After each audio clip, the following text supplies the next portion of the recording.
بسم اللہ الرحمن الرحیم۔ السلام علیکم ورحمۃ اللہ وبرکاتہ۔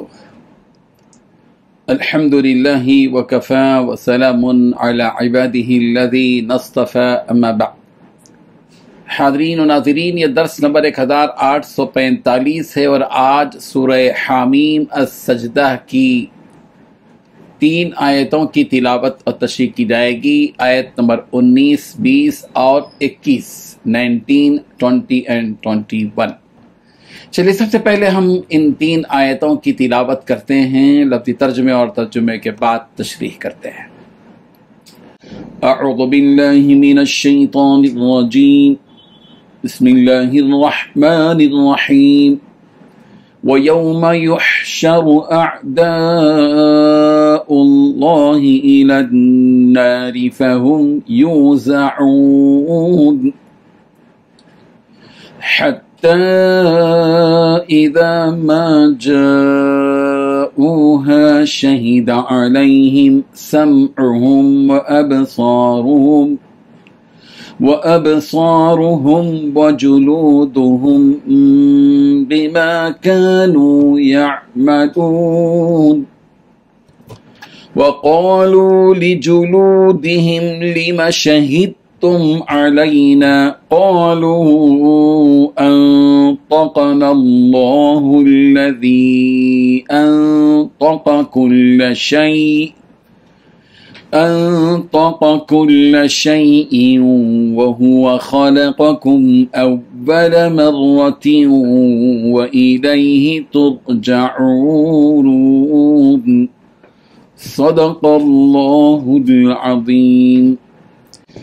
لفظی ترجمہ یوں ہے، وہ یوم، اور جس دن، یحشر، اکٹھا کیا جائے گا، اعداء اللہ، اللہ کے دشمنوں کو، الی النار، آگ کی طرف، فہم یوزعون، تو وہ روک لیے جائیں گے، حتیٰ یہاں تک کہ اذا ما، جب، جاؤہا، وہ آ جائیں گے اس کے پاس، شہیدہ، گواہی دیں گے، علیہم، ان کے خلاف، سمعہم، ان کے کان، وابصارہم، اور ان کی آنکھیں، وجلودہم، اور ان کی جلدیں، بما، اس ساتھ اس کے جو، کانوا یعملون، وہ عمل کرتے تھے، وقالوا، اور وہ کہیں گے، لجلودہم، اپنی جلدوں سے، لم شہدتم، کیوں تم نے گواہی دی، علینا، ہمارے خلاف، قالوا، وہ کہیں گے، انطقنا اللہ الذی، ہمیں بلوایا اس اللہ نے جس نے، انطقا، بلوایا، کل شیء، ہر چیز کو، وہو خلقکم، اسی نے پیدا کیا تمہیں، اول مرہ، پہلی مرتبہ، وإلیہ، اور اسی کی طرف، ترجعون، تم لوٹائے جاؤ گے۔ ترجمہ یوں ہے، اور اس دن کا دھیان رکھو جب اللہ کے دشمنوں کو جمع کر کے آگ کی طرف لے جایا جائے گا، چنانچہ انہیں ٹولیوں میں بانٹ دیا جائے گا، یہاں تک کہ جب وہ اس آگ کے پاس پہنچ جائیں گے تو ان کے کان، ان کی آنکھیں اور ان کی کھالیں ان کے خلاف گواہی دیں گی کہ وہ کیا کچھ کرتے رہے ہیں۔ وہ اپنی کھالوں سے کہیں گے کہ تم نے ہمارے خلاف کیوں گواہی دی؟ وہ کہیں گی کہ ہمیں اسی ذات نے بولنے کی طاقت دے دی ہے جس نے ہر چیز کو گویائی عطا فرمائی، اور وہی ہے جس نے تمہیں پہلی بار پیدا کیا تھا، اور اسی کی طرف تمہیں واپس لے جایا جائے گا۔ ان 3 آیتوں میں 10 باتیں بیان کی گئی ہیں۔ پہلی بات، اس دن کا دھیان رکھو جس دن اللہ کے دشمنوں کو جمع کر کے آگ کی طرف لے جایا جائے گا۔ دوسری بات، انہیں الگ الگ ٹولیوں میں بانٹ دیا جائے گا۔ تیسری بات، جب وہ اس آگ کے پاس پہنچ جائیں گے تو ان کے کان، ان کی آنکھیں اور ان کی کھالیں ان کے خلاف گواہی دیں گے۔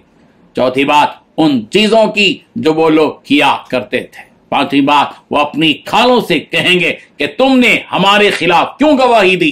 چھٹی بات، وہ کہے گی کہ ہمیں اسی ذات نے بولنے کی طاقت دی ہے جس نے ہر چیز کو گویائی عطا فرمائی. ساتویں بات وہی ہے جس نے تمہیں پہلی بار پیدا کیا تھا. آٹھویں بات اسی کی طرف تمہیں واپس لے جایا جائے گا. تو کیا ان 3 آیتوں میں 8 باتیں بیان کی گئی ہیں.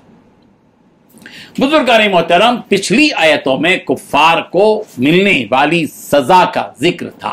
یہاں قیامت کے دن ان کا کیا حال ہوگا بیان کیا جا رہا ہے کہ اے نبی، آپ اپنی قوم کے سامنے کفار کا جو حال قیامت کے دن ہوگا اسے بیان کیجیے کہ جب ان مشرکین کو جو کہ اللہ کے دشمن ہیں ہانک کر، ڈانٹ کر اور گھسیٹ کر جہنم کی جانب لے جایا جائے گا تو وہاں ان کی ملاقات ان سے پہلے والوں سے ہوگی. اس طرح وہ تمام لوگ اس جگہ جمع ہو جائیں گے اور وہ گروہ گروہ بن کر تقسیم ہو جائیں گے. سورہ مریم کی آیت نمبر 86 میں کہا گیا وَنَسُوقُ الْمُجْرِمِينَ إِلَى جَهَنَّمَ وِرْدًا کہ ہم مجرموں کو پیاسے جانوروں کی طرح ہانک کر جہنم کی طرف لے جائیں گے. تو جب سارے لوگ جہنم کے پاس جمع ہو جائیں گے تو اس وقت ان کے اعضا حتیٰ کہ ان کی کھال تک ان کے خلاف گواہی دے گی کہ یہ لوگ فلاں فلاں کام کیا کرتے تھے، جبکہ یہ اپنی زبان سے ان کاموں کا انکار کرتے تھے. جب ان کے سامنے نامہ اعمال پیش کیا گیا تو ہم نے تو فلاں گناہ کیا ہی نہیں، مگر یہاں ہمارے نامہ اعمال میں وہ لکھا گیا ہے. بہرحال یہ ساری اعضا جب ان کی پول کھول دیں گے تو ان کے فلاں فلاں گناہ انہوں نے کیا ہے، تو یہ دوزخی اپنے اعضا سے غصے کے مارے کہیں گے کہ تم نے ہمارے بدن کے اعضا ہوتے ہوئے اور ہمارا حصہ ہوتے ہوئے ہمارے ہی خلاف گواہی کیوں دی؟ تو اس کے جواب میں وہ اعضا کہیں گے کہ ہاں ہمیں پتا ہے کہ ہم تمہارے بدن ہی کا ایک حصہ ہیں، مگر ہمیں بنایا تو اس اللہ نے ہے. اور جب اللہ تعالیٰ نے ہمیں گواہی دینے کا حکم فرمایا اور ہمیں گویائی بھی عطا کی تو پھر ہم کیسے اس رب کے حکم کو جھٹلا سکتے ہیں؟ اس لیے ہم نے یہ سب کچھ سچ سچ کہہ دیا اور اس بات میں شک نہ رہنا کہ کیسے کان اور آنکھ یا جسم کے اعضا گواہی دے سکتے ہیں جبکہ ان میں بولنے کی صلاحیت ہی نہیں. اس کا جواب اسی آیت میں دیا گیا کہ جس پروردگار نے سارے انسانوں کو اور اپنی دیگر مخلوق کو گویائی عطا کی وہی خدا ہے جس نے ہم کو بھی قوت گویائی عطا کی ہے. تو اس میں مشکل کیا ہے؟ لہذا اسی رب نے ہمیں بھی گویائی عطا کی ہے، اس لیے ہم تمہارے خلاف گواہی دے سکیں. سورہ یاسین کی آیت نمبر 65 میں ہے اليوم نختم علی افواہہم وتکلمنا ایدیہم وتشہد ارجلہم بما كانوا یکسبون کہ آج ہم ان کے منہ پر مہر لگا دیں گے تو ان کے ہاتھ ہم سے بات کرنے لگیں گے اور ان کے پیر ان کے اعمال کی گواہی دیں گے. ان مشرکوں کو بعد الموت یعنی مرنے کے بعد زندہ کیے جانے پر یقین آنے کے لیے یہ بیان کیا گیا ہے کہ دیکھو جس ذات نے تم کو پہلی مرتبہ میں جبکہ نہ تو تمہارا کوئی تمثیلی ڈھانچہ تھا اور نہ ہی کوئی وجود تھا، اس نے تمہیں اس وقت پیدا کیا تو کیا وہ تمہیں دوبارہ جبکہ تمہارا وجود ہو چکا ہے پیدا نہیں کر سکتا؟ اس لیے اپنے اعمال کو سدھار لو کیونکہ مرنے کے بعد سب کو اسی کی پاس جانا ہے اور پھر وہ تم سے تمہارے ہر ایک عمل کا حساب لے گا. حضرت انس بن مالک رضی اللہ عنہ سے روایت ہے کہ ہم رسول اللہ صلی اللہ علیہ وسلم کے پاس بیٹھے ہوئے تھے کہ آپ صلی اللہ علیہ وسلم ہنسے. آپ صلی اللہ علیہ وسلم نے فرمایا کہ کیا تم جانتے ہو کہ میں کس وجہ سے ہنسا ہوں؟ حضرت انس بن مالک رضی اللہ عنہ فرماتے ہیں کہ ہم نے عرض کیا اللہ اور اس کا رسول ہی زیادہ بہتر جانتے ہیں. آپ صلی اللہ علیہ وسلم نے فرمایا میں بندے کی اس بات سے ہنسا ہوں جو وہ اپنے رب سے کرے گا. وہ بندہ عرض کرے گا کہ پروردگار کیا تو نے مجھے ظلم سے پناہ نہیں دی؟ آپ صلی اللہ علیہ وسلم نے فرمایا اللہ فرمائے گا کہ ہاں.